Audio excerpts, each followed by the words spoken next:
Okay, firstly, demand. Definition of demand. Demand, the ability to buy specified quantities of goods in given period of time at a particular price. Okay, maksudnya apakah yang didefinisikan sebagai demand, permintaan? Apa yankah maksud permintaan? Okay, permintaan maksudnya keinginan, satu keinginan atau satu kehendak untuk membeli sesuatu barang dan perkhidmatan pada suatu tingkat harga tertentu dalam tempoh masa tertentu. Okey, maksudnya kat sini demand mestilah kita ability to pay for it. Kita mampu bayar. Kalau tak mampu, macam mana kita nak membeli sesuatu barang? And kita nak benda tu. Itulah yang dimaksudkan dengan demand. Law of demand. Law of demand maksudnya hukum permintaan. Hukum permintaan menunjukkan higher the price, the lower the quantity. Semakin tinggi harga, makin rendahlah quantity. Dan sebaliknya lah, semakin rendah harga, P itu stand for price, semakin tinggi quantity. So that it show negative relationship between price and quantity. Next, demand schedule. Demand schedule.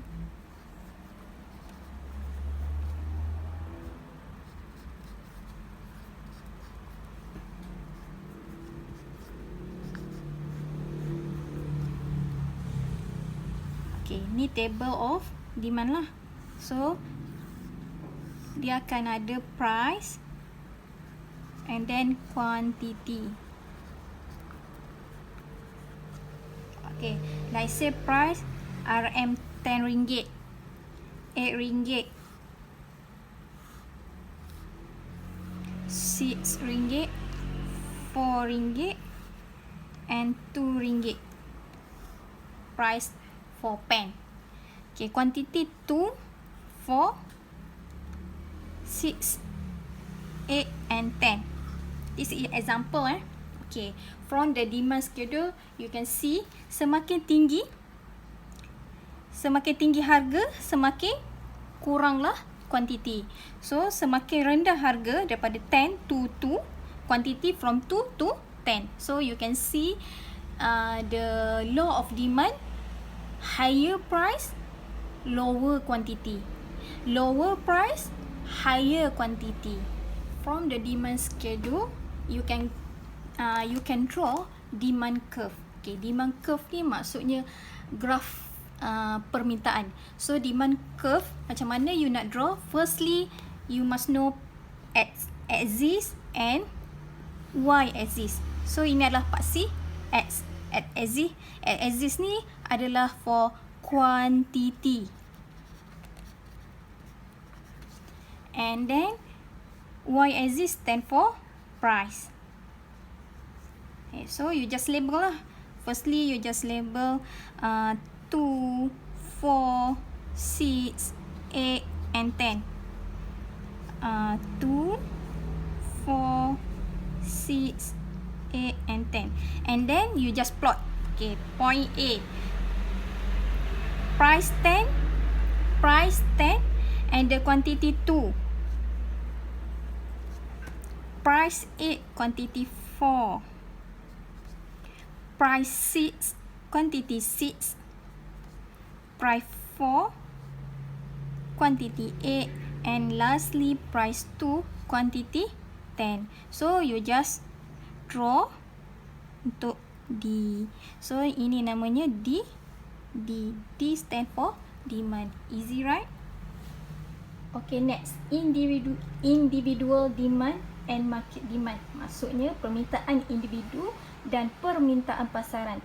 Okay, apa yang membezakan permintaan individu dan permintaan pasaran? Individu maksudnya graf individual. Untuk individual A, individual B, individual sampai Z lah. So market demand adalah plus for each individual. Okay, as you can see, price 6, individual A quantity-nya adalah 1, but individual B quantity adalah 3. So the total jumlah untuk individual A and individual B, as you can see, total is 4. And next lah, price 5, individual A 2, individual B 4. So for market demand, you just plus 2 plus 4 and so on. Okay, curve firstly adalah individual A.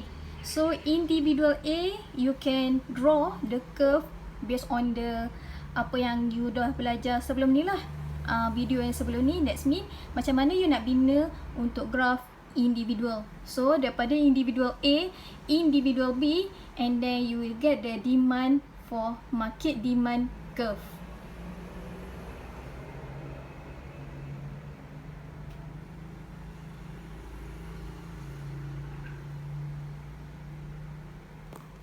Okay, next, determinant of demand, penentu-penentu permintaan. As you can see, the factor influence the quantity of demand divide into two, internal factor and external factor.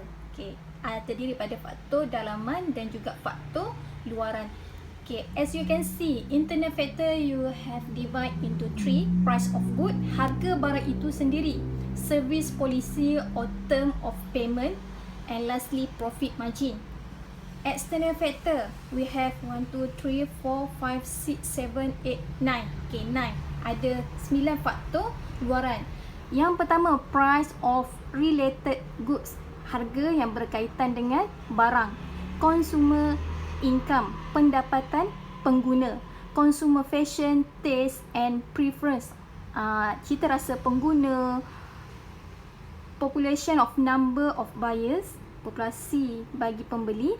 Expectation about future price, jangkaan harga masa hadapan. Advertisement, iklan. Festive season and climate, that's mean contohnya macam perayaan. Level of taxation, cukai. Supply of money in circulation, penawaran duit dalam persekitaran lah, dalam kitaran. Okay, ni explanation for the internal factor. Internal factor, price of good, harga barang itu sendiri. The higher the price, the lower the demand. Maksudnya semakin tinggi harga sesuatu barang, maka semakin kuranglah permintaan terhadap sesuatu barang. Contoh let's say macam baju, you nak beli baju. Okay, semakin tinggi harga baju, semakin kuranglah you meminta barang ataupun meminta baju tersebut. Service policy and term of payment. Okay, service and term of payment by credit instead of cash will increase sale. Okay, so kalau you bayar payment tu by credit, semakin tinggilah permintaan. Maksudnya orang prefer bayar kredit berbanding cash. Okay, profit margin. A higher profit margin will lead to an increase in the price of the product and reduce its demand. Semakin banyak keuntungan, maka semakin tinggilah harga produk dan dia akan mengurangkan permintaan. Sebab makin banyak untung hasilnya daripada jualan harga yang semakin tinggi. Okay, next, external factor. External factor, as you can see, kita ada 9 lah, 9 external factor. Okay, price of related goods. The demand for a product is also affected by a change in the price of related goods. Related goods fall into two categories.